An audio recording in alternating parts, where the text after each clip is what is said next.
Hello दोस्तों, आप सभी का स्वागत है आपके अपने चैनल स्ट्रगल पॉइंट में। तो दोस्तों, यह क्लास 7 का मैथ का 7वां अध्याय का तीसरा वीडियो है, यानी पार्ट 3 वीडियो है, जिसमें हम लोग प्रश्नावली 7.2 के पहला, दूसरा और इधर दिए गए तीसरा, यहाँ पे दिख रहा होगा तीसरा, चौथा, पांचवा और छठा प्रश्न को हल करेंगे। यानी 1 से लेकर 6 तक के प्रश्नों का हल इस वीडियो में करेंगे और इसके बाद के प्रश्नों का हल अगले वीडियो में करेंगे। ठीक है, तो देखिए पहला प्रश्न क्या कर रहा है, प्रश्नावली 7.2 का पहला प्रश्न कर रहा है कि क्रय विक्रय के निम्न सौदों में हानि या लाभ ज्ञात कीजिए। देखिए क्रय विक्रय का मतलब क्या होता है, क्रय मतलब खरीदना, विक्रय मतलब बेचना।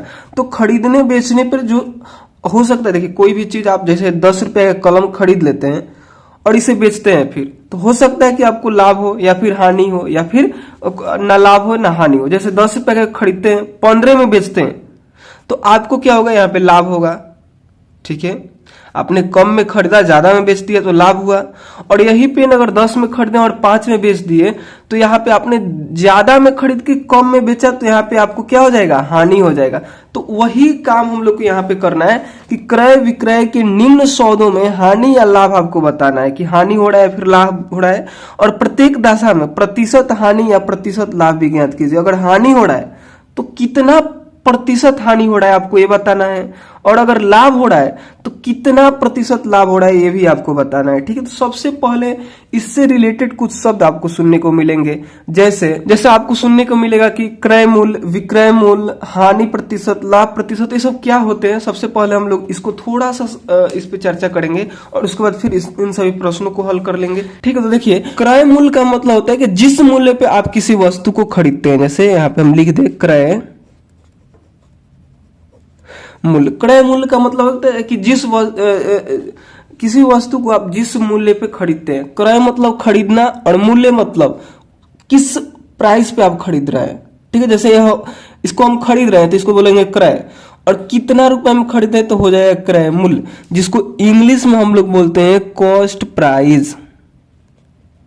ठीक है, और इसे संक्षिप्त में बोलते हैं क्रय मूल्य। इसे शॉर्ट में ऐसे लिखते हैं, क लिख देते हैं, यहां से स्टार्टिंग का एक क लेते हैं और एक बिंदु देते हैं, और इसमें मूल्य में से म लेते हैं और एक बिंदु देते हैं, हो जाता है क्रय मूल्य। शॉर्ट में होगा। ठीक है, उसी प्रकार से इंग्लिश में आपको लिखना है छोटा शब्दों में, तो आप क्या करेंगे, यहां से कॉस्ट से सी लेंगे, पी से प्राइस से पी लेंगे, यहां पर हो जाएगा सीपी। सीपी का मतलब क्या होगा, क्रय मूल्य होगा। कहीं पे अभी आपको सीपी दिखे, इसका मतलब क्या है, क्रय मूल्य है। ठीक है, इसी प्रकार से जब आप किसी वस्तु को खरीदे हैं फिर उसे बेच देते हैं, तो उसे हम लोग बोलते हैं विक्रय मूल्य।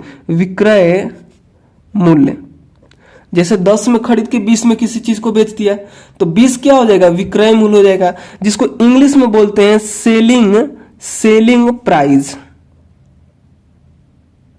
ठीक है, सेलिंग प्राइस, जिसे शॉर्ट में कहते हैं एसपी, और हिंदी में इसे शॉर्ट में बोलते हैं विक्रय मूल्य।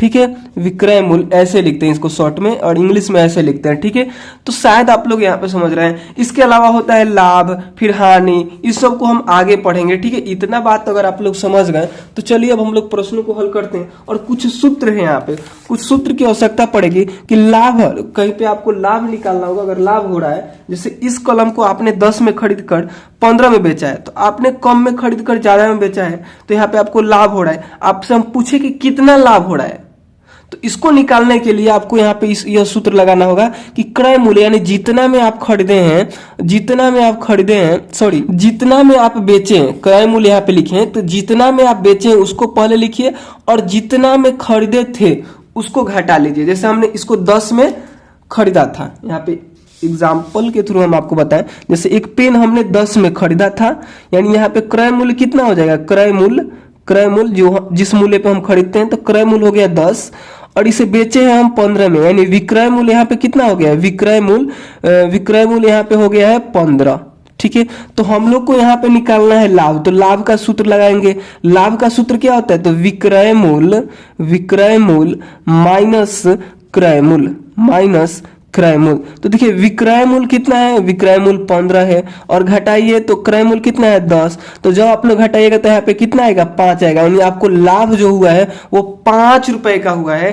तो इसी प्रकार से इन सभी प्रश्नों को हल करना है। उसी प्रकार से जब लाभ प्रतिशत निकालना होगा तो आपको ये सूत्र लगाना है। जब हानि निकालना होगा, जैसे किस कोई वस्तु जैसे हमने 10 में खरीद कर और 5 में बेच दिया, तो यहाँ पे हमें हानि हो रहा है, यानी ज्यादा में खरीदा है कम में बेच रहा है, तो वहां पे हानि निकालने के लिए बोलेगा। तो हानि आप कैसे निकालिएगा, तो क्रय मूल्य में से आप विक्रय मूल्य को घटा दीजिएगा तो हानि निकल जाएगा। उसी प्रकार से हानि प्रतिशत निकालना होगा तो आप लोग क्या कीजिएगा, तो हानि बटे क्रय मूल्य गुणे 100 कर दीजिएगा, तो आपको क्या हो जाएगा, हानि प्रतिशत निकल जाएगा। इसके अलावा 2 ठो सूत्र और यहाँ पे था। जब कभी आपको यहाँ पे हानि प्रतिशत दिया हो और विक्रय मूल्य भी दिया हो तो क्रय मूल्य उस स्थिति में निकालना होता है, तो ये सूत्र लगाते हैं। जब आपको क्रय मूल्य और लाभ प्रतिशत दिया हो और विक्रय मूल्य निकालना होगा तो उस स्थिति में ये वाला सूत्र लगाते हैं। इन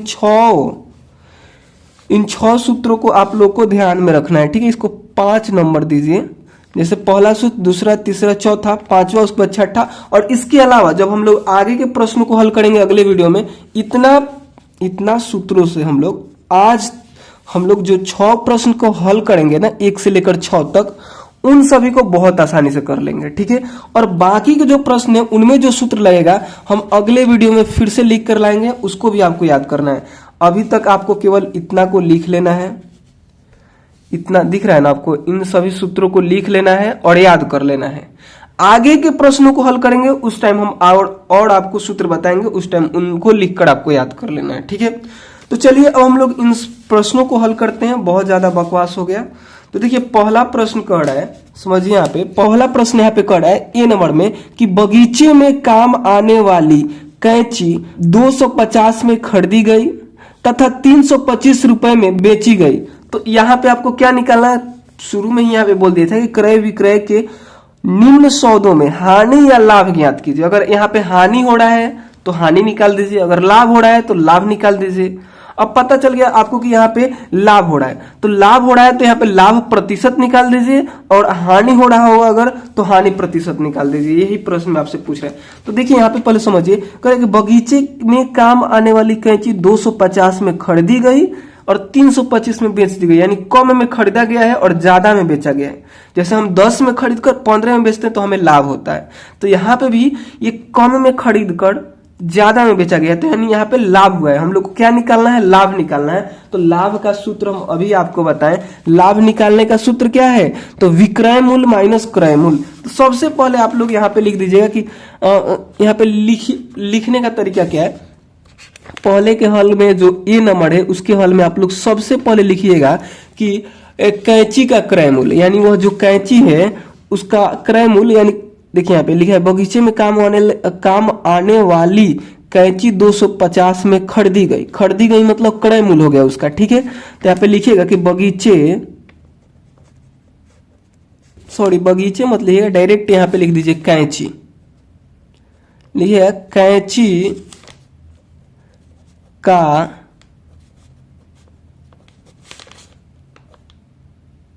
क्रय मूल्य बराबर, कैंची का क्रय मूल्य कितना हो जाएगा, तो 250 रुपए हो जाएगा, ठीक है। फिर यहाँ पे कह रहे तथा 325 में बेच दी गई, तो विक्रय मूल्य यहाँ पे हो जाएगा। तब यहाँ पे लिख दिएगा कि तथा इसका विक्रय मूल्य कितना हो जाएगा, विक्रय मूल्य यानी जिस मूल्य पर किसी वस्तु को बेचा जाता है उसे विक्रय मूल्य कहते हैं। तो 325 रुपए में उसे बेच दिया गया। तब यहाँ पे हम लोग को लाभ होगा, क्योंकि हमने कम में खरीद कर ज्यादा में बेचा है। तो यहाँ पे हमें क्या होगा, यहाँ पे लाभ होगा। और लाभ बराबर सूत्र क्या होता है, ये वाला सूत्र लगाइए। लाभ का ये सूत्र है कि विक्रय मूल्य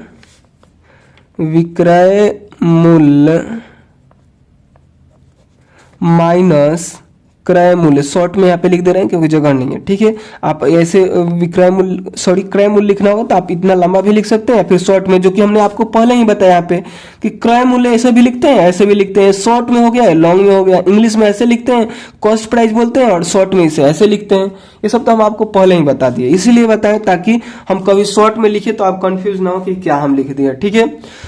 तो देखिए विक्रय मूल्य के जगह पे हम क्या लिख सकते हैं, एसपी भी लिख सकते हैं, और क्रय मूल्य के जगह हम लोग सीपी भी लिख सकते हैं, ठीक है, तब भी आपको कंफ्यूज नहीं होना है। तो देखिए यहाँ पे क्रय मूल्य कितना दिया है, क्रय मूल्य 325 दिया है, और विक्रय मूल्य 325 दिया है, और क्रय मूल्य देखिए, क्रय मूल्य अगर आप लोग यहाँ पे देखिए तो 250 दिया है, तो 250 हम लोग घटा देंगे।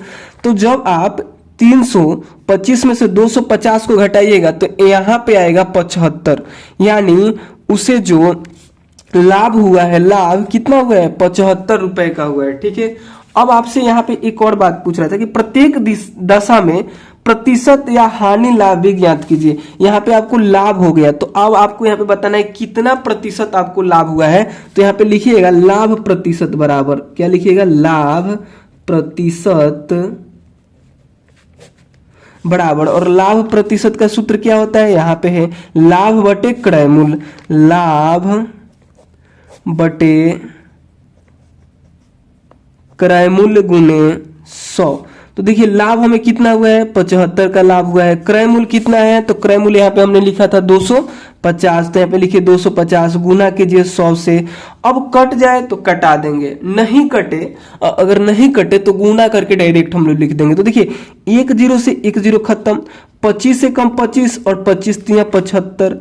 अब देखिए यहाँ पे 3 है और यहाँ पे 10 है, तो 3 में 10 से गुना कीजिएगा तो यहाँ पे हो जाएगा 30, यानी लाभ प्रतिशत यहाँ पे कितना निकल गया, 30 निकल गया। इस प्रकार से लाभ 75 हुआ और लाभ प्रतिशत 30 हुआ, यानी 30% की उसे क्या हुई है, प्रॉफिट हुई है, लाभ हुई है, ठीक है। तो चलिए इसी प्रकार से अब हम लोग दूसरे प्रश्न को इसके हल करते हैं, यानी बी नंबर प्रश्न को हल करते हैं, ठीक है। देखिए बी नंबर में क्या कह रहा है, एक रेफ्रिजरेटर 12,000 में खरीदा गया और 13,500 में बेचा गया। 12,000 में खरीदकर 13,500 में, यानी कम में खरीदकर ज्यादा में बेचा गया है। तो यहाँ पे भी क्या हुआ है, लाभ हुआ है। तो सबसे पहले हम लोग यहाँ पे लिखेंगे कि क्रय मूल्य कितना है, विक्रय मूल्य कितना है, उसके बाद इसको हम लोग आगे हल करेंगे, ठीक है। तो बी में देखिए, बी के हल में आपको शुरू कहाँ से करना है, सबसे पहले लिखना है कि क्रय मूल्य कितना है रेफ्रिजरेटर का। रेफ्रिजरेटर का मतलब होता है फ्रिज, आपके घर में भी होगा, ठीक है। तो वो जो फ्रिज है उसका क्रय मूल्य कितना है, क्रय मूल्य है 12,000 रुपए, ठीक है, 12,000 रुपए है, ठीक है। और विक्रय मूल्य यानी 13,500 में बेच दिया जा रहा है, ठीक है। तो यहाँ पे लिखिएगा तथा विक्रय मूल्य, तो विक्रय मूल्य है 13,500 रुपए, ठीक है। तो हम लोग को यहाँ पे लाभ होगा क्योंकि हमने कम में खरीदा है और ज्यादा में बेचा है। तब यहाँ पे लिखेंगे कि तो लाभ बराबर सूत्र क्या है, लाभ बराबर सूत्र है क्रय मूल्य माइनस विक्रय मूल्य माइनस क्रय मूल्य। यहाँ पे लिखेंगे विक्रय मूल्य माइनस क्या लिखेंगे, क्रय मूल्य। तो देखिए विक्रय मूल्य कितना है, विक्रय मूल्य 13,500 और क्रय मूल्य कितना है 12,000, ठीक है। तो जब 13,500 में से 12,000 को घटाइएगा तो यहाँ पे 1,500 आएगा, ठीक है। यानी हमें लाभ कितना हो रहा है, तो 1,500 रुपए का लाभ हो रहा है, ठीक है। अब हम लोग को यहाँ पे ये भी निकालना है कि लाभ प्रतिशत, यानी लाभ कितना प्रतिशत हो रहा है। तो यहाँ पे सूत्र लिखेंगे कि लाभ प्रतिशत बराबर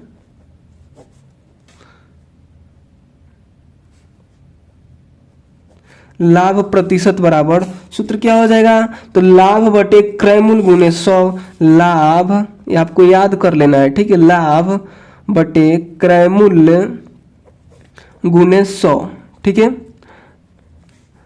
अब देखिए लाभ हमें हुआ है 1,500 का, तो यहाँ पे लिखेंगे 1,500 और क्रय मूल्य देखिए कितना है, क्रय मूल्य है 12,000, आपको यहाँ पे दिख रहा होगा क्रय मूल्य कितना है 12,000, तो यहाँ पे हम लोग लिख देंगे 12,000 को, ठीक है। और इधर कितना है 100 है, तो 100 को यहाँ पे जैसे के तैसे लिखेंगे। और देखिए यहाँ पे ये कट जाएगा, 2 0 से 2 0 खत्म कर दीजिए। यहाँ पे देखिए इस 2 0 से 2 0 खत्म कर दीजिए, यहाँ पे 120 बचा। अब देखिए 1 0 से 1 0 को भी खत्म कर दीजिए, उसके बाद भी ये कटेगा। और उसके बाद यहाँ पे कितना से कटेगा, तो यहाँ पे देखिए 3 चौके 12 होता है, 3 चौके 12 और 3 पचे 15, ठीक है। और 1 0 यहाँ पे बचे हुए, तो यहाँ पे 50 लगाइए। अब 50 में आपको 4 से भाग देना है, तो जब आप 50 में 4 से भाग दीजिएगा ना, तो दशमलव में कुछ यहाँ पे आएगा। ठीक है, तो दशमलव में कितना आएगा, तो दशमलव में यहाँ पे आएगा 12.5%। ठीक है, यानी लाभ आपको कितना हुआ है, 12.5% का हुआ है। ठीक है, यहाँ पे आपने प्रतिशत लिख दिया है, तो इधर आप लोग चाहे तो प्रतिशत लगा भी सकते हैं या फिर इसे मिटा मतलब नहीं भी लिख सकते हैं, क्योंकि लाभ प्रतिशत आप निकाल रहे हैं तो 12.5 ये प्रतिशत में ही है ऑलरेडी। ठीक है, तो प्रतिशत यहाँ पे लगाइए फिर ना लगाइए, बात बराबर होता है। ठीक है, आंसर यहाँ पे यही होगा 12.5। ठीक है, उसके बाद देखिए इसका सी नंबर प्रश्न को सी नंबर में करे कि एक अलमारी 2500 में खरीदी गई और 3000 में बेची गई। देखिए कम में खरीद कर ज्यादा में बेचा गया है, तो यहाँ पे भी हम लोग को क्या हुआ है, यहाँ पे भी हम लोग को लाभ ही हुआ है। ठीक है, तो यहाँ पे हम लोग लिखेंगे, सबसे पहले लिखेंगे अलमारी का क्रय मूल्य। ठीक है, सी नंबर के हल में आपको लिखना है कि अलमारी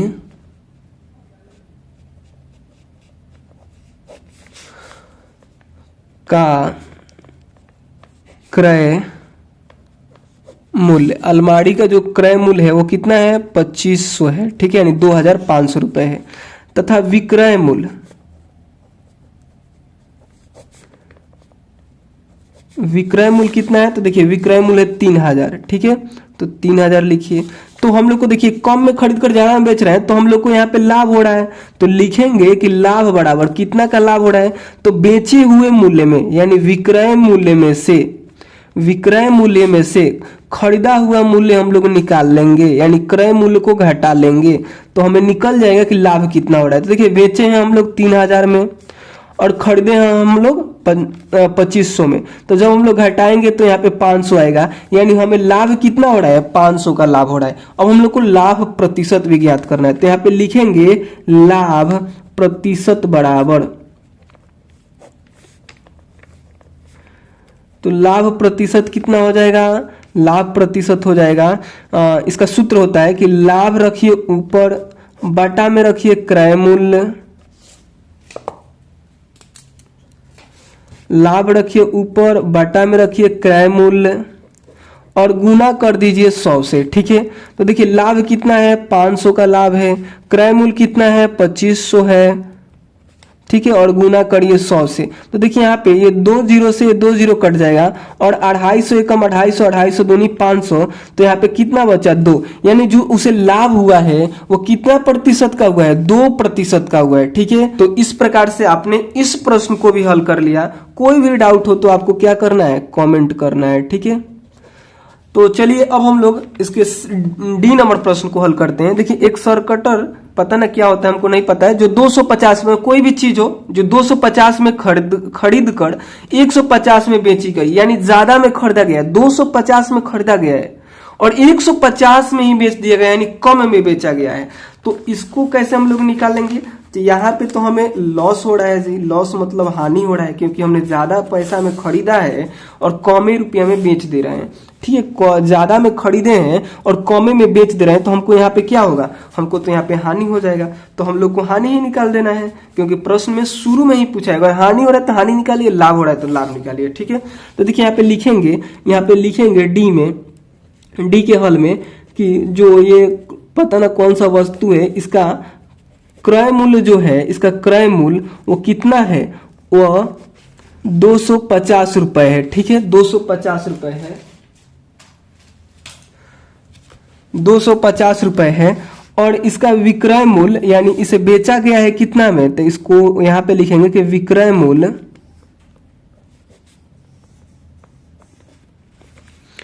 150 रुपए है। तो कम में ज्यादा में खरीद कर कम में बेचा गया, तो यहाँ पे हम लोग को हानि हो रहा है, तो लिखेंगे हानि बराबर, अब हानि का सूत्र लगाएंगे। हानि का सूत्र आपको पता है यहाँ पे कि क्रय मूल्य में से हम लोग घटाना है विक्रय मूल्य को, तो यहाँ पे वही लिख देते हैं, क्रय मूल्य माइनस विक्रय मूल्य। आपको ये सूत्र याद कर लेना है। ठीक है, क्रय मूल्य कितना है, तो 250 से, विक्रय मूल्य कितना है, तो 150 से, जब घटाइएगा तो यहाँ पे कितना आएगा, 100 आएगा, यानी हमें हानि कितना का हो रहा है, 100 रुपए का हो रहा है। अब हम लोग को हानि प्रतिशत भी निकाल देना है, तो यहाँ पे लिखेंगे हानि प्रतिशत बराबर, तो देखिए हानि प्रतिशत का सूत्र क्या होता है, हानि को रखिए ऊपर, क्रय मूल्य को रखिए नीचे, शॉर्ट में लिखे क्रयमूल्य और गुना करिए 100 से, ठीक है। तो देखिए हानि हमें 100 का हुआ है, क्रयमूल्य है 250 रुपए और गुना करना है 100 से। तो देखिए यहाँ पे 1 0 से 1 0 खत्म हो जाएगा और 25 से कम 25, 25 चौके 100 और 4 में 10 से गुना करिएगा तो 40 होगा, यानी हानि प्रतिशत कितना है 40, यानी 40% की हमें क्या हुई है, हानि हुई है, ठीक है। तो चलिए अब हम लोग पहले के सभी प्रश्नों को हल कर लिया, अब चलिए दूसरे प्रश्न को हल करते हैं, ठीक है। दूसरा प्रश्न करें, दिए गए प्रत्येक अनुपात के दोनों पदों को प्रतिशत में बदलिए, ठीक है। यहाँ पे क्या है ना कि अनुपात में संख्याएं दी गई है, इनको क्या करना है हम लोगों को प्रतिशत में बदलना है, ठीक है। तो देखिए पहला में जो हम लोग को प्रश्न दिया है, पहला प्रश्न सबको यहाँ पे हम लिख लें क्या पहले। देखिए दूसरा का जो पहला है उसमें दिया है 3:1, इसको हम लोग को क्या करना है, तो इसको हम लोगों को प्रतिशत में बदलना है। तो प्रतिशत में बदलने के लिए सबसे पहले यहाँ पे लिखेंगे इसके हल में कि कुल भाग कितना है, कुल भाग निकालने के लिए हम लोग क्या करते हैं, जो अनुपात में रहता है उस सभी को जोड़ देते हैं, 3 + 1 करेंगे तो यहाँ पे 4 आ जाएगा, यानी कुल भाग 4 है। अनुपात में कैसे लिखा जाता है, जैसे 100 रुपए है, ठीक है, 100 रुपए है, तो इसको हम लोग को क्या करना है ना कि 2 व्यक्तियों के बीच में बांटना है, 2 व्यक्तियों के बीच में बांटना है। तो सबसे पहले हम लोग क्या करेंगे ना, इसे 4 भाग में तोड़ेंगे। सबसे पहले हम लोग क्या करेंगे, इसे 4 भाग में तोड़ेंगे, यानी 25 फिर 25 फिर 25 फिर 25, 4 भाग में तोड़ा, 25 25 25 25, इन सभी को मिलाएंगे तो 100 हो जाएगा। अब हम लोग को क्या करना है ना कि पहला व्यक्ति को इसी अनुपात में देना है कि 3:1 होना चाहिए। पहला व्यक्ति को 3 भाग हम लोग दे देंगे, 3 भाग कहने का मतलब 25 25 25 यानी 75 दे देंगे, और जो दूसरा व्यक्ति है उसको 1 भाग देंगे यानी 25 देंगे। अनुपात कहने का मतलब यही होता है, ठीक है। तो सबसे पहले हम लोग अब फिर जोड़ना होगा कि कितना भाग किसको दिए, तो हम लोग क्या करेंगे, जैसे 3 और 1 4 भाग है, तो 4 भाग में से जैसे कोई भी चीज होगा उसका 4 भाग हम लोग करेंगे। जैसे रोटी ही है, रोटी हम लोग को एक रोटी 2 व्यक्तियों के बीच में बांटना है, ठीक है, एक रोटी 2 व्यक्तियों के बीच में बांटना है। तो सबसे पहले हम लोग 4 भाग करेंगे और 3 भाग पहले को देंगे और 1 भाग उसको बाद वालों को देंगे। तो इसी प्रकार से इन सभी में भी है, यहाँ पे 1:4 है, एक रोटी को 4 1 5 भाग में तोड़ेंगे और पहले वालों को 1 भाग में देंगे और जो दूसरा वाला है उसको हम लोग 4 भाग देंगे। थोड़ा सा देखिए टॉपिक अलग है, अगर हम इस पर डिटेल में बताने लगे तो वीडियो लॉन्ग होगा, ठीक है। आपको उतना डिटेल में नहीं जाना है। आपको क्या करना है, कुल भाग निकालने के लिए 3 और 1 जोड़ना है, तो यहाँ पे हो जाएगा 4। अब आपको सबसे पहले यहाँ पे भिन्न में बदलना है, ठीक है। पहले भिन्न में बदलिए और भिन्न में बदलने के बाद फिर प्रतिशत में बदलिएगा। तो यहाँ पे लिखिएगा भिन्न में, ठीक है। तो भिन्न में अगर आप लोग यहाँ पे ध्यान दीजिएगा तो देखिए पहला को 4 का कितना भाग मिला है, 3, यानी टोटल 4 भाग है। 4 भाग में से पहले वाले को 3 मिला है और यहीं पे देखिए दूसरा है यानी 1 वाला, इसको 4 को भाग में से 1 मिला है। ये अभी तक आपने भिन्न में लिखा, ठीक है, ये भिन्न में हुआ, बराबर का चिन्ह दे दीजिए कि भिन्न में आपने इतना लिखा, ठीक है। अब हम लोग को क्या करना है कि प्रतिशत में लिखना है। तो प्रतिशत में लिखने के लिए आपने इस प्रश्नावली में सीखा है, जैसे 1/8 को प्रतिशत में बदलना होता है तो आप लोग कैसे बदलते हैं, इसी में हम लोग 100 से गुना कर देते हैं ना जी, 1/8 में ही हम लोग 100% से गुना कर देते हैं। तो ठीक उसी प्रकार से यहाँ पे 3/4 है, इसको प्रतिशत में बदलना है और 1/4 है, इसको प्रतिशत में बदलना है। तो हम लोग कैसे बदलेंगे, तो यहाँ पे लिखेंगे सबसे पहले कि प्रतिशत में, ठीक है, और इसको हम लोग क्या करेंगे 100 से गुना कर देंगे, यानी 3/4 है तो इसे हम लोग 100% से गुना कर दिए, और कोमा 1/4 है तो इसको भी हम लोग क्या किए 100% से गुना कर दिए। तो कटेगा तो कटाएंगे, देखिए 4 एकम 4 और 25 चौके 100 हो जाएगा, यानी 4 से 25 बार में 100 कट गया। अब गुना कर देंगे तो 25 में 3 से गुना करेंगे तो यहाँ पे हो जाएगा 75%। और देखिए 4 से भी 25 बार में कटेगा तो 25 में 1 से गुना करेंगे तो यहाँ पे हो जाएगा 25%। यानी जो हम लोग को बोल रहा था, यहाँ पे क्या बोल रहा था कि दिए गए प्रत्येक अनुपात के पदों को अनुपात के दोनों पदों को प्रतिशत में बदलिए। तो हमने यहाँ पे क्या किया, दोनों पदों को, यानी पहला होगा 75% और दूसरा पद 25% होगा, ठीक है। तो हमने यहाँ पे प्रतिशत में बदल दिया, ठीक है।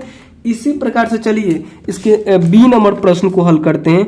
देखिए बी नंबर में क्या अनुपात है कि 2:3:5 है, ठीक है। तो इसको हम लोग कैसे बदलेंगे, तो सबसे पहले यहाँ पे लिखेंगे कुल भाग, यहाँ पे क्या लिखेंगे कुल भाग। कुल भाग निकालने के लिए आपको क्या करना है, कुल भाग निकालने के लिए इन सभी को जोड़ देना है। जोड़िएगा तो यहाँ पे देखिए 2 और 3 5 और 5 10 हो जाएगा, यानी कुल भाग 10 हो गया। तो इसे सबसे पहले हम लोग भिन्न में बदलेंगे। भिन्न में देखिए, भिन्न में क्या हो जाएगा, तो देखिए 10 का 2 भाग इसके पास है, और उसके बाद देखिए फिर 10 का 3 भाग इसके पास है, और लास्ट वाला में देखिए 10 का ही यहाँ पे 5 भाग है। कुल भाग मतलब 10 हो गया, और 10 में से ही 2 भाग इसके पास, 3 भाग इसके पास और 5 भाग इसके पास है। अनुपात का मतलब यही होता है, ठीक है। तो अब हम लोग को क्या करना है कि यहाँ पे भिन्न में आ गया, अब इसको प्रतिशत में बदलना बहुत आसान है। तो यहाँ पे लिखेंगे प्रतिशत में, ठीक है। और प्रतिशत में देखिए यहाँ पे अब हम लोग क्या करेंगे, इसको 100% से गुना करेंगे। तो 2/10 गुने 100% करिए, और उसके बाद 3/10 गुने 100% करिए। उसके बाद देखिए 5/10 गुने 100% करिए, ठीक है। तो देखिए 10 से 10 बार में कटेगा, 10 दूनी 20% हो गया। 10 से 10 बार में कटेगा और 10 तियाई 30% हो गया। 10 से 10 बार में कटेगा और 10 पचे 50% हो गया। तो यहाँ पे 20, 30 और 50 ये क्या हो गए, प्रतिशत में हो गए, ठीक है। तो बी को भी आपने हल कर लिया। चलिए अब हम लोग क्या करते हैं कि सी को हल करते हैं, ठीक है। सी में देखिए क्या दिया है, सी में है कि 1:4, ठीक है। प्रश्न को पहले लिख लेते हैं। यहाँ पे देखिए सी में है कि 1:4। इसको कैसे बदलेंगे, तो सबसे पहले हम लोग यहाँ पे लिखेंगे कुल भाग। सबसे पहले यहाँ पे क्या लिखेंगे, कुल भाग। कुल भाग निकालने के लिए हम लोग 1 + 4 करेंगे, तो यहाँ पे कितना मिल जाएगा, यानी 5 मिल जाएगा। कुल भाग कितना है, 5 है। तो इसे हम लोग भिन्न में बदलेंगे। भिन्न में क्या हो जाएगा, तो भिन्न में होगा 5 का 1 भाग पहले के पास और 5 का ही 4 भाग दूसरे के पास। अब भिन्न में बदल गया, तो प्रतिशत में देखिए, प्रतिशत में बदलने के लिए हम लोग क्या करते हैं, 100 से गुना करते हैं, यानी 1/5 में हम लोग 100% से गुना कर देंगे। ये आपने प्रश्नावली 7.1 में ही सीख चुके हैं, हम ही ने बताया था। अगर आप लोग पार्ट 1 वीडियो से देखते हुए आ रहे हैं तो आपको एकदम क्रिस्टल क्लियर होते हुए जा रहा होगा, ठीक है। यानी कहीं पे भी आपको दिक्कत नहीं हो रहा होगा। अगर आप लोग पार्ट 1 पार्ट 2 ये 2 वीडियो नहीं देख रहे हैं, डायरेक्ट आप पार्ट 3 में आए हैं, तो आपको कंफ्यूज होना ही होना है। तो आप लोग सबसे पहले जाइए पार्ट 1 देखिए, फिर पार्ट 2 देखिए, उसके बाद इस वीडियो को यानी पार्ट 3 वीडियो को देखिए। पार्ट वाइज इसीलिए ना हम बनाते हैं ताकि आपको वीडियो खोजने में भी दिक्कत ना हो, और फिर भी वीडियो नहीं मिल रहे हैं तो आपको इस नंबर पे मैसेज करना है, व्हाट्सअप मैसेज 7255057205, ठीक है। इस पे कॉल लग जाए तो ठीक है, नहीं तो आपको व्हाट्सअप मैसेज करना है, आपके पास वीडियोस का लिंक दे दिया जाएगा, ठीक है। उसके बाद देखिए हम लोग क्या करेंगे कि इस 4/5 को भी प्रतिशत में बदलेंगे। तो यहाँ पे क्या करेंगे, 100% से गुना करेंगे। उसके बाद देखिए अगर एक कटेगा तो कटाएंगे, तो देखिए 5 × 5 और 20 बार में कट जाएगा 5 से, और 20 में 1 से गुना कीजिएगा तो यहाँ पे हो गया 20%, और 5 से या 20 बार में कट गया तो 20 में 4 से गुना कीजिएगा तो यहाँ पे हो जाएगा 80%, ठीक है। यानी इसको हमने प्रतिशत में बदला तो 20 और 80 आया, ठीक है। इसी प्रकार से चलिए अब हम लोग सी के बाद डी नंबर को हल कर देते हैं। डी नंबर में देखिए क्या है, डी नंबर में है कि 1:2:5, यही है ना। तो कुल भाग यहाँ पे कितना हो जाएगा, कुल भाग यहाँ पे हो जाएगा 1 + 2 + 5, यहाँ पे कुल भाग हुआ, ठीक है। तो अब हम लोग क्या करेंगे कि इन सभी को जोड़ेंगे। तो 2 और 1 3 होता है, और 5 को जोड़िएगा तो यहाँ पे हो जाएगा 8, कुल भाग 8 हो गया। अब हम लोग क्या करेंगे, सबसे पहले इसे भिन्न में बदलेंगे। तो भिन्न में देखिए 8 का 1 भाग यहाँ पे है, और दूसरा में देखिए 8 का 2 भाग इसके पास है, और उसके बाद देखिए 8 का ही 5 भाग इसके पास है, ठीक है। अब हम लोग को क्या करना है, यहाँ पे प्रतिशत में भी देखना है, ठीक है। प्रतिशत में बदलना है, तो प्रतिशत में, ठीक है। प्रतिशत में लिखने के बाद यहाँ पे क्या करना है कि 1/8 को 100 से आपको गुना करना है, और 2/8 को भी आपको 100% से गुना करना है, और 5/8 को भी आपको 100% से गुना करना है। तो देखिए यहाँ पे जब इसको कटाइएगा ना, तो देखिए यहाँ पे दशमलव में आएगा। जब 8 से इसको कटाइएगा, आप लोग कटा लीजिएगा, तो 12.5 आने वाला है, ठीक है। और 12.5 में 1 से गुना कीजिएगा तो यहाँ पे 12.5% हो जाएगा, और इसको भी कटाएगा तो 12.5 आएगा, और इसको जब 2 से गुना कीजिएगा यानी 12.5 गुने कितना हो जाता है, 25% हो जाएगा, ठीक है। और देखिए इसको भी कटाएगा तो 12.5 आएगा, और 5 से यहाँ पे गुना करिएगा ना तो यहाँ पे 62.5% हो जाएगा, ठीक है। तो प्रतिशत में 3 गो हो गए, ठीक है। और अनुपात में इसको लिखना होगा तो ऐसे लिखा हुआ है। अनुपात में लिखा हुआ ही है और प्रतिशत में आपको बदल देना था, तो आपने यहाँ पे बदल दिया। ठीक है, इस प्रकार से आपने दूसरे प्रश्न को भी हल कर लिया। चलिए अब हम लोग यहाँ पे तीसरे प्रश्न को हल करते हैं। देखिए तीसरा प्रश्न में क्या कर रहा है कि एक नगर की जनसंख्या 25,000 से घटकर 24,500 रह गई, घटने का प्रतिशत ज्ञात कीजिए। ठीक है, बहुत आसान प्रश्न है, थोड़ा सा आपको यहाँ पे दिमाग लगाना है, उसके बाद इसको आप चुटकियों में हल कर लीजिएगा। ठीक है, देखिए प्रश्न में पूछा था कि एक नगर की जनसंख्या इतना से घटकर इतना हो गई, तो घटने का प्रतिशत ज्ञात कीजिए। तो सबसे पहले जनसंख्या में देखिए कमी कितना हुआ है, यानी घटा कितना है, तो यहाँ पे लिखेंगे इसके हल में, तीसरे के हल में आपको लिखना है कि देखिए जनसंख्या में कमी कितनी की हुई है, तो लिखिएगा जनसंख्या में कमी, यानी जनसंख्या में कमी का मतलब कि कितना घटा हुआ है। तो देखिए पहले 25,000 था और घट कितना, अब कितना हो गया, तो 24,500 हो गया। तो 25,000 में से 24,500 को घटाएंगे तो हमें पता चल जाएगा कि कितना कमी हुई है, यानी कितना घटा हुआ है। तो जब हम लोग इसको घटाएंगे तो हमें यहाँ पे मिलेगा 500। 25,000 में से 24,500 को घटाएगा तो यहाँ पे 500 आएगा, यानी 500 की कमी हुई है, जनसंख्या में 500 की कमी हुई है। अब हम लोग लिखेंगे, क्योंकि यहाँ पे पूछ रहा है घटने का प्रतिशत ज्ञात कीजिए, अब इसी को प्रतिशत में बदल देना है, तो यहाँ पे लिखेंगे कि प्रतिशत कमी। ठीक है, प्रतिशत कमी या फिर घटने का कमी ऐसे लिख सकते हैं, हम लिख देते हैं प्रतिशत कमी। अब यहाँ पे सूत्र हो जाएगा कि कमी को ऊपर रखिए और मूल जनसंख्या जो है, यानी जो पहले जनसंख्या थी उसको नीचे रखिए, मूल जनसंख्या। जनसंख्या पे जन लिखिए, जनसंख्या, यानी ये वाला आपको यहाँ पे छापना है, थोड़ा सा मिस्टेक कर दिए, और गुना आपको 100 से करना है। ठीक है, तो देखिए यहाँ पे लिखिए कमी के जगह 500 की कमी हुई है और मूल जनसंख्या कितनी थी, तो 2500 थी, और गुना करना है आपको 1000 से। ठीक है, तो देखिए 2 0 से 2 0 कट गया और 250 दूनी कितना होता है, 500 हो जाता है। ठीक है, यानी यहाँ पे जो प्रतिशत कमी हुई है वो कितनी की हुई है, तो 2% की हुई है, यानी 2% क्या हुआ है, जनसंख्या कम हुआ है। ठीक है, तो आप लोग शायद प्रश्न को समझ गए होंगे। अगर कोई डाउट रहता है तो आपको क्या करना है, सबको पता है कि कमेंट करना है, क्योंकि हम आपके मन की बात नहीं जान सकते। आप कमेंट कीजिएगा, वही हम जानेंगे कि आपको समझ में आया या नहीं, तो आपको कमेंट जरूर करना है। ठीक है, चलिए चौथा प्रश्न को देखते हैं। अरुण ने एक कार 3,50,000 में खरीदी, अगले वर्ष उसका मूल्य बढ़कर 3,70,000 हो गया, कार के मूल्य की प्रतिशत वृद्धि ज्ञात कीजिए।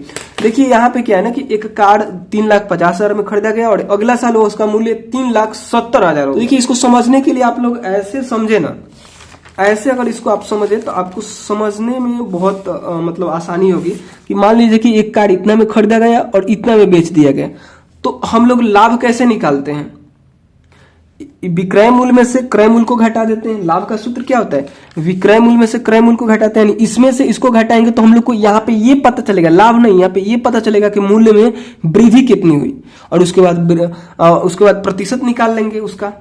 ठीक है, देखिए नहीं समझ में आ रहा तो यहाँ पे ध्यान दीजिए। सबसे पहले यहाँ पे चौथे के हल में लिखिए, सबसे पहले प्रश्न को लिखना है, उसके बाद चौथे के हल में शुरू कैसे करना है, लिखना है कार के मूल्य में वृद्धि बराबर कार के मूल्य में वृद्धि बराबर।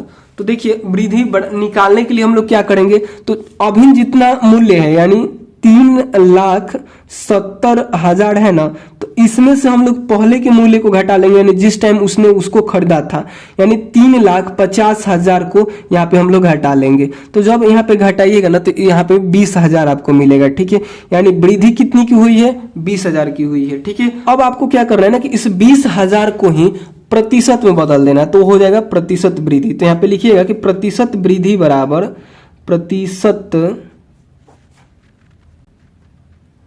वृद्धि बराबर क्या हो जाएगा, तो हम लोग कैसे निकालेंगे इसको, तो लिखेंगे वृद्धि, सूत्र देखिए ये वाला सूत्र लगाइएगा, लाभ वाला सूत्र लगा दीजिएगा कि उसे लाभ मतलब अगर बेचा रहता, यहाँ पे अगर ऐसे समझिए कि वो कार 3,50,000 में खरीदा होता और 3,70,000 में बेच दिया होता तो उसे इतना का लाभ होता, तो लाभ प्रतिशत ही वृद्धि प्रतिशत कहलाएगा, यानी लाभ प्रतिशत का ही सूत्र लगाइए। लाभ की जगह आप वृद्धि लिखिए केवल कि वृद्धि बटे, और क्रय मूल्य के जगह आप लोग क्रय मूल्य ही लिखिए कि क्योंकि उसने खरीदा कितना में कार, 3,50,000 में, तो यहाँ पे लिखिए क्रय मूल्य गुना 100। ठीक है, ये सूत्र हो गया, आप बोल सकते हैं। ठीक है, अब उसके बाद देखिए वृद्धि कितना का हुआ है, 20,000 का हुआ है, तो 20,000 ऊपर रखिए। क्रय मूल्य कितना है, तो 3,50,000 था शायद ना, 3,50,000 है। ठीक है, और गुना करिए 100 से। तो देखिए 2 जीरो से ये 2 जीरो खत्म, और इधर ये 2 जीरो से ये 2 जीरो खत्म। अब यहाँ पे बचा है 200/35। यहाँ पे 5 से भी ये कटेगा, 5 सत्ते 35 और 5 चौके 20, यानी 40 बार में ये कट गया, यानी यहाँ पे आया 40/7। अब इसको आपको क्या करना है ना कि पूर्णांक में बदलिए, क्योंकि ये दशमलव में कटेगा भी नहीं। ठीक है, तो उसको बदलने के लिए आप लोग को क्या करना होगा, आप लोग को शायद इसके बारे में पता भी होगा कि हम लोग क्या करते हैं कि 40 में हम लोग 7 से भाग देंगे, तो 7 पचे 35, 7 पचे 35 और घटाइएगा तो यहाँ पे कितना आएगा, 5 आएगा। अब हम लोग क्या करेंगे, यहाँ पे लिख देंगे कि 5/7, यही क्या हो गया, प्रतिशत हो गया, यानी प्रतिशत वृद्धि कितने हो गई, ये हो गई। ठीक है, तो इस प्रकार से आपको चौथे प्रश्न को हल करना था। ठीक है, चलिए अब हम लोग जल्दी से पांचवें और छठे प्रश्न को हल करते हैं। देखिए कह रहा है कि मैंने एक टीवी 10,000 में खरीद कर 20% लाभ पर बेच दिया, मुझे बेचने पर कितना धनराशि प्राप्त होगा। यानी यहाँ पे आपको क्या करना है ना कि विक्रय मूल्य आपको बताना है कि कितना में हमने बेचा है। ठीक है, तो इसको भी बहुत आसान है, ये भी हल करना, थोड़ा सा आपको दिमाग लगाना है। सबसे पहले आपको यहाँ पे लिखना है कि क्रय मूल्य कितना है, और टीवी का क्रय मूल्य। ठीक है, तो यहाँ पे लिखते हैं पांचवा का हल। यहाँ पे टीवी का क्रय मूल्य भी लिख सकते हैं, या फिर केवल लिख सकते हैं कि क्रय मूल्य बराबर, हम लिख देते हैं टीवी का क्रय मूल्य बराबर, आप डायरेक्ट भी क्रय मूल्य केवल लिखते चल जाता, काम शॉर्ट में हो जाता है। ठीक है, तो टीवी का क्रय मूल्य कितना है, 10,000 है, तो 10,000 रुपए लिख दिया हमने। ठीक है, तथा हम लोग को उस पे कितना एथी हो रहा है, वो लाभ हो रहा है, तो यहाँ पे लिखिएगा तथा लाभ प्रतिशत। प्रतिशत आप लोग को पता है कि ऐसे भी लिखते हैं, और हिंदी में लिखना चाहे तो ऐसे लिख सकते हैं प्रतिशत। ठीक है, ये तो हम पहले ही आपको पहले वीडियो में ही बता दिए। इंग्लिश में इसे परसेंट बोलते हैं। ठीक है, जो कि हम पार्ट 1 वीडियो में ही सिखाए थे आपको इसके बारे में, तो यहाँ पे कंफ्यूज नहीं होना है उसके लिए भी। यहाँ पे हम बाउंड्री दे दें, क्योंकि 2 प्रश्न एक ही में टकरा रहे हैं। रेड लाइन के इधर क्या है, 5वां प्रश्न है। ठीक है, और उधर दूसरा प्रश्न है, कोई और प्रश्न है शायद, ये कौन सा था, चौथा था। तो देखिए हम लोग को लाभ प्रतिशत कितना हुआ है, हमने लाभ कितना उठाया, 20% का लाभ लेकर बेच दिया है, तो 20% यानी लाभ प्रतिशत कितना हो गया, 20 हो गया। तो हम लोग को यहाँ पे निकालना है मुझे बेचने पर कितना धन प्राप्त होगा, यानी हमें यहाँ पे विक्रय मूल्य ज्ञात कर देना है। ठीक है, तो यहाँ पे लिखेंगे विक्रय मूल्य बराबर, तो विक्रय मूल्य बराबर, तो विक्रय मूल्य का सूत्र हम लोग को पता है, हमने ये 2 सूत्र जो सिखाया था ना आपको, कहाँ गया, यहाँ पर देखिए जो हमने ये 2 सूत्र सिखाया था, 5वां और 6ठा, इसको भी आपको ध्यान रखना है। जब हम लोगों को देखिए यहाँ पे क्रय मूल्य पता है और लाभ प्रतिशत पता है, तो देखिए यहाँ पे लाभ प्रतिशत और क्रय मूल्य वाला सूत्र हम लोग लगाएंगे, हम लोग को विक्रय मूल्य निकालना है। ठीक है, तो ये वाला सूत्र लिखेंगे यहाँ पे कि क्रय मूल्य गुने 100 प्लस लाभ प्रतिशत बटा में 100। ठीक है, इस सूत्र पे इसको रखेंगे। तो देखिए क्रय मूल्य कितना है, तो 10,000है, तो 10,000 रख दिए, 100 की जगह पे 100, लाभ कितना है, लाभ तो 20 है, तो 20 रख दिए, और 100 की जगह पे 100। अब देखिए हम लोग क्या करेंगे कि 100 में 20 को जोड़ेंगे, यहाँ पे तो 10,000 ही रहेगा, तो 120 हो जाएगा। यहाँ पे इन दोनों को जोड़ेंगे तो बाटा में कितना हो जाएगा, 100 हो जाएगा। ठीक है, उसके बाद देखिए 2 जीरो से ये 2 जीरो कट जाएगा। उसके बाद यहाँ पे देखिए यहाँ पे बचा है 100 और यहाँ पे बचा हुआ है 120। ठीक है, तो इन दोनों को गुना करेंगे तो यहाँ पे हो जाएगा, देखिए 120 में 1 से गुना करिएगा तो 120 हो जाएगा, और 2 जीरो अपने मन से यहाँ पे लगेगी, क्योंकि 2 जीरो यहाँ पे है ना जी, मन से अपने नहीं, यहाँ पे 2 जीरो है, उसको डायरेक्ट यहाँ पे उठा कर लाइए। तो यहाँ पे आपको कितना फायदा हो रहा है, यानी विक्रय मूल्य यहाँ पे कितना हो रहा है, फायदा नहीं, विक्रय मूल्य आपको यहाँ पे हो रहा है, मिल रहा है, यानी 12,000 आपको मिल रहा है। ठीक है, यहाँ पे प्रश्न में पूछा था कि मुझे बेचने पर कितना धन प्राप्त होगा, तो यहाँ पे लिखिएगा कि अतः मुझे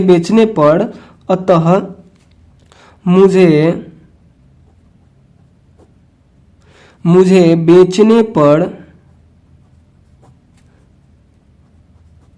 12,000 धन प्राप्त होगा। तो देखिए इसमें 12,000 लाभ नहीं है, 10,000 का तो वो खरीदा हुआ है। तो जब आपको लाभ निकालना होगा कि हमें लाभ कितना हुआ है, तो उसका सूत्र क्या है? लाभ का सूत्र है कि विक्रय मूल्य, यानी विक्रय मूल्य ये वाला हो गया, इसमें से क्रय मूल्य को घटाइएगा तो यहाँ पे 2,000 आएगा। तो 2,000 ही इसे लाभ हुआ है, लेकिन जब बेचेगा तो उसे इतना धन प्राप्त होगा। ठीक है, शायद आप लोग समझ रहे होंगे। चलिए अब हम लोग जल्दी से छठे प्रश्न को हल करते हैं और इस वीडियो को समाप्त करते हैं। देखिए जूही एक वॉशिंग मशीन कपड़ा धोने वाला मतलब एक मशीन 13,500 में बेचने पर 20% की हानि उठाती है। वो वॉशिंग मशीन 13,500 में बेचती है ना, तो उसे 20% का हानि हो जाता है। उसने वह मशीन कितना में खरीदा था? आपको यहाँ पे क्या निकालना है? क्रय मूल्य निकालना है। यहाँ पे आपको क्रय मूल्य निकालना है। जब आपको विक्रय मूल्य यहाँ पे दिया हो और अब हानि प्रतिशत दिया हो, तो ये वाला सूत्र लगाते हैं, इस सूत्र से वो निकल जाएगा। ठीक है, तो सबसे पहले जो दिया है ना उसको यहाँ पे लिखेंगे हम लोग। देखिए इसको कैसे हल करेंगे, तो यहाँ पे देख लीजिए, पेज मेरे पास तो है नहीं, इसी पे एडजस्ट कर रहे हैं। देखिए छठा के हल में सबसे पहले आपको लिखना है कि वॉशिंग मशीन का क्रय मूल्य, वॉशिंग